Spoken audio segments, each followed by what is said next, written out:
Und im untergehenden Sonnenlicht begrüßen wir Charlene Chin. Sie ist Umweltanwältin und bei Stop Ecocide aktiv und versucht, den Straftatbestand des Ökozids, das heißt die massive Zerstörung der Lebensgrundlagen, als Amendment, als Erweiterung des römischen Statuts am Strafgerichtshof in Den Haag zu bringen. Hi, Charlene. Charlene, welcome. Give a hand to Charlene.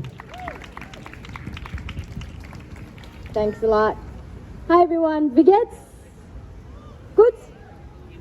So, yeah, what Alex didn't mention is that I'm actually also from Malaysia. I've lived in the Netherlands now for over 10 years, and I'm based, yes, in The Hague. And The Hague is where the International Criminal Court is based. Now, I'm part of a campaign to make ecocide an international crime. Right?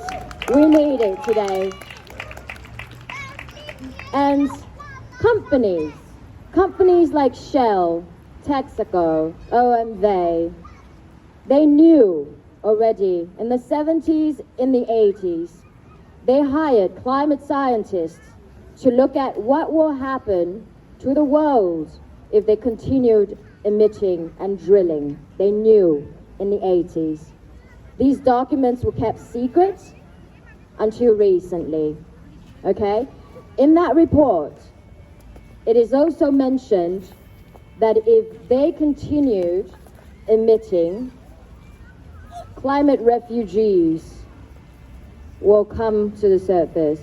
Famine, floods, low-lying countries will be in danger.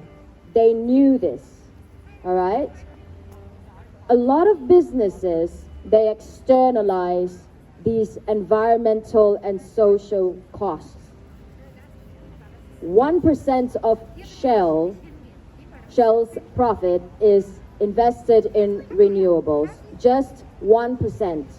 So what you see in advertisements that they are, building wind turbines and whatnot, that only accounts for 1%, and 1% is not enough. When they say they invested 200 million in R&D, research and development in renewables, that's not enough. That is fooling the public. 1% is nothing.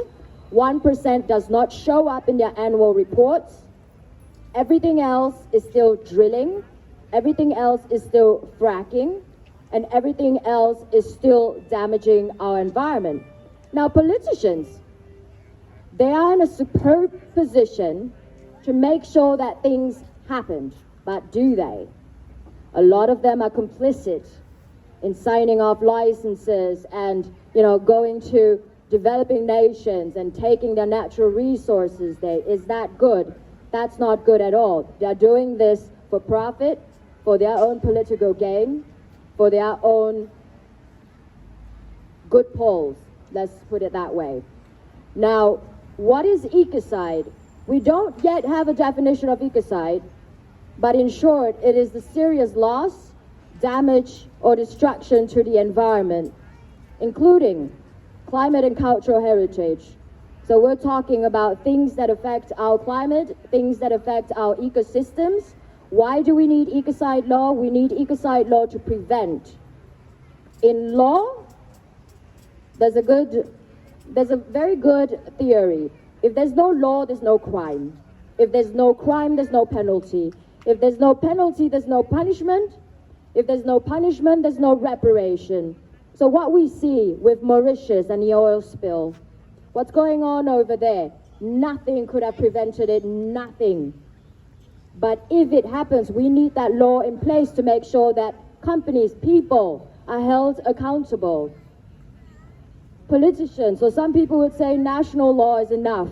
Well, you tell me national law is enough when we can put these guys behind bars, we can punish them, we can fine them, okay? It's not enough. Now, I work for Stop Ecocide Foundation, and we are trying to make ecocide a crime internationally. Now, Stop Ecocide Foundation also has an Earth Trust Fund, and people who sign up to become Earth Protectors basically donate to our cause.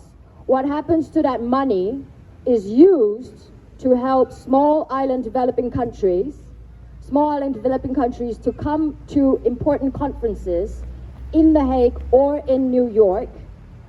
And these conferences called the Assembly of States Parties. The Assembly of States Parties to the International Criminal Court. Why do we need them there? We need them to be members, we need them to be represented, and they live very, very far away. We're talking 2 or 3 days of flight from here all the way to the South Pacific. And if they're not represented, they do not get their votes in. If they do not get their votes in, we do not get the crime of ecocide as the 5th crime against peace. I urge you guys to become Earth Protectors. I urge you guys to read more about ecocide. We are working on a definition for ecocide. Will that be the final definition? It will not be. It will still be up to the states.